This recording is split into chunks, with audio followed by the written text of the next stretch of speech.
Still remember those childhood summer days, playing outside with my friends and getting into all kinds of mischief. We would get lost in our adventures only to be brought back to reality by the sound of mothers calling their children for lunch. Why did they have to do this?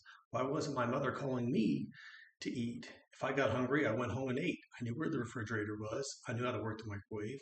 I didn't need a reminder. But I'm not here today to discuss lunchtime schedules of childhood friends. I'm here today to explain to you how this spatula represents me.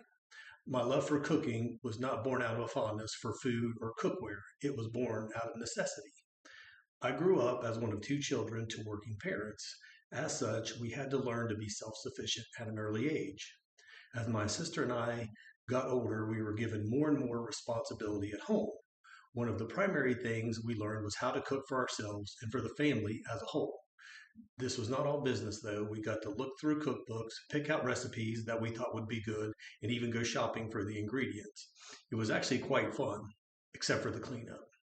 As I grew older, cooking became something that I just did, like tying my shoes or brushing my teeth. Cooking was just a part of life.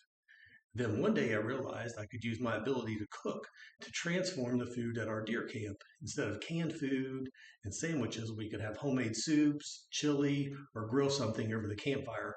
We were no longer roughing it. Dining at camp actually became quite enjoyable. Then, one night in early June 1994, this beautiful woman walked into my life and everything changed. I knew very early on in our relationship that she was the one, so I pulled out every trick that I had. This included cooking. I had had this dish roaming around in my mind, and I knew this was my opportunity to try it out. It was nothing special. It was chicken, Italian sausage, and peppers with homemade tomato sauce over angel hair pasta. But she liked it. And eventually, our relationship progressed, and she said yes. We both love to travel, and this love led us to discover new foods. Sadly, this was often food that we couldn't get at home. Then one day I thought, I can cook. So why not try to create some of the dishes that we fell in love with?